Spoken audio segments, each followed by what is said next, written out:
So many things have been shown within the screenshots and the brand new trailer for Dragon Ball Z Kakarot's new DLC Bardock Alone Against Fate. And in today's video, guys, I am going to be breaking these things down like never before. But first, help raise the channel's power level, man. We gotta beat Frieza. And right now, we ain't strong enough. So help us raise that power level by hitting that subscribe button, turning on notifications so you don't miss a single upload. Let's go. First thing that I want to discuss is this. These two images are very similar. But what's the deal behind it? Well, to the left, we have Gohan from Dragon Ball Z Kakarot, of course. And this is in his potential unleashed transformation. This is how we know that he's in a transformed state. He has the slight glow with the broad white outlining, and to the right, Bardock has the same thing. However, the big question is, what transformation is this from Bardock? Now, I got this in the comment section. I also heard people talking about it in President Rose's live stream that he did yesterday on the trailer, where people are thinking that it has something to do with Bardock's bandana, like a sort of Saiyan spirit power up, if you will, because we know that whenever he and his comrades fought Dodoria and Zarbon, that his comrades were killed, and this is the moment that Bardock puts on the bandana and becomes legit, if you get what I'm saying. So I don't know, guys, this is super interesting because we know, or we could speculate, that some form of transformations are going to come through this DLC. One thing that I was thinking also is that we could have the Great Ape transformation, but I'm going to discuss that here in a bit. But this is super interesting, guys. This is not Surge mode. This is a power-up, but what could that power-up be? Let me know what you think down in the comment section down below. The next thing that I want to discuss is based on the trailer. Not just the trailer, guys, but from Bardock movie special as well. Guys, the battle with Planet Kana didn't just make that up. That's actually in the Bardock special. But what's significant about that is that in that special, they transformed into great apes. Yes, they transform into great apes that get out there and beat some of the people of Planet Kana. This was before the guy came up at the end and gave Bardock the ability to see into the future.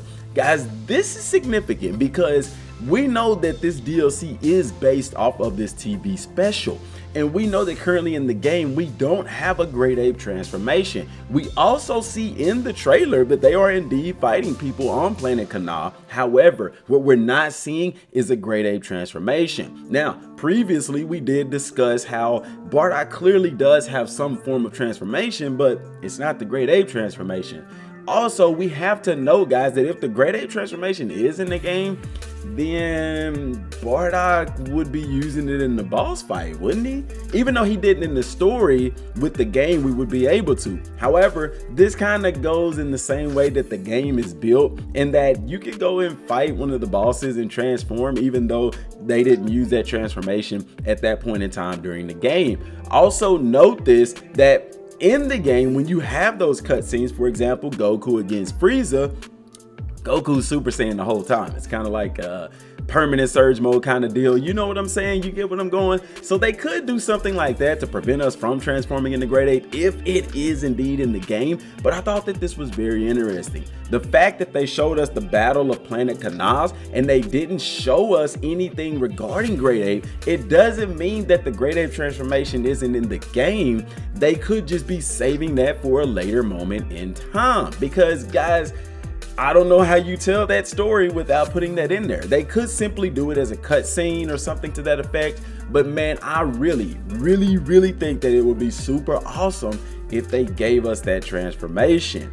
A lot of people probably would feel copped out if they didn't. It wouldn't be a hit or a miss. It'd just be one of those things where, hey, that was a missed opportunity to give us some Great Ape transformations. Because, guys, we know through the lore and through Dragon Ball history that the Saiyans were able to conquer these planets because of their Great Ape transformations. That's what helped them conquer planets. That's what helped them to annihilate total populations of people, total civilizations wiped from the map was through the Great Ape transformation. So I don't know, man. I feel like Bandai and CyberConnect 2 have an opportunity to put this into the game to make it extremely unique because, like I said, it was in the special. Why not add it to the game? Once again, let me know what y'all think about that down in the comment section down below. The last and final thing that I want to discuss is something that is from these screenshots that we touched on a little bit in the last video. And I want to elaborate a bit more on it now, and that is why Frieza up in this chair, man. Guys, we talked about how you have the Frieza soldiers all around Frieza and things like that. I kind of speculated in a sense about the Hordes mode. They actually bought that back in a sense, but I think there's going to be some tweaks to it. I think there's going to be some additions to it that we have yet to see. And with these screenshots that you're looking at, I think that actually is the case, guys. How are we going to be able to fight Frieza and he's sitting in a chair?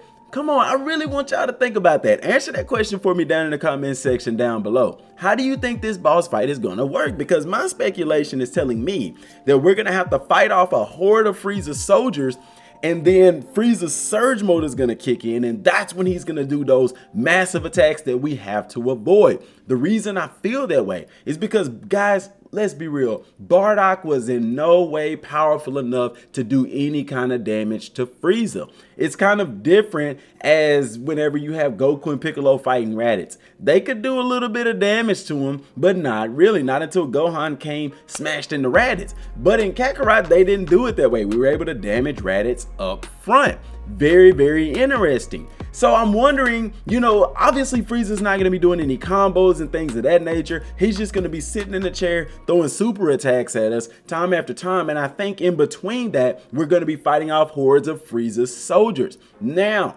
people are either going to love this or people are going to hate it. Me personally, I think it's an interesting approach to a boss fight, but I think that people who hate it, y'all may be a little bit misplaced on this because you gotta keep it real for what it is. You know what I'm saying? Frieza could have single-handedly thumped Bardock out of existence, guys. I mean, he with one finger created a supernova that destroyed the entire planet and everyone on it. So it's unrealistic to think that Bardock could actually go toe-to-toe with Frieza in this, which also leads me to believe, guys, that this isn't the end of the saga. Yes, I truly believe, guys, that he's gonna throw that supernova, everything's gonna be over with, and then we're gonna wake up and fight Lord Shield. It's gonna be an awesome homage to it, guys, and then Bardock's gonna get Super Saiyan. That's my speculation. I just don't see it ending there, because you have to ask yourself this.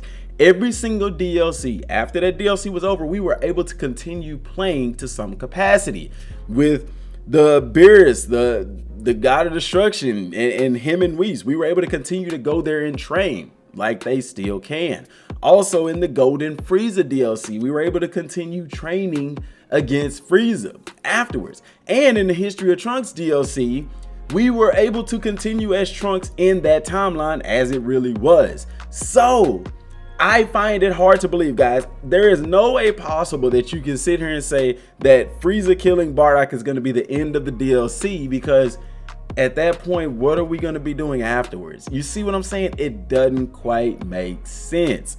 So I believe that after Frieza destroys Planet Vegeta, we wake up, we fight Lord Shield, Blase, go Super Saiyan, and the game may continue there. I don't know, but I just don't see it ending with Frieza. Let me know, guys, what y'all think about all this in the comment section down below. I'm still poring over these videos. I'm poring over these screenshots and the information out, trying to find more things that I'm missing, guys, because they don't put anything in these screenshots. They don't put anything in these trailers that is without reason. Guys, subscribe to the channel, man. Smash that like button. We got amazing Kakarot content coming for you every day on the channel. That's all I got for right now, y'all. Till next time. Thanks for watching. Peace.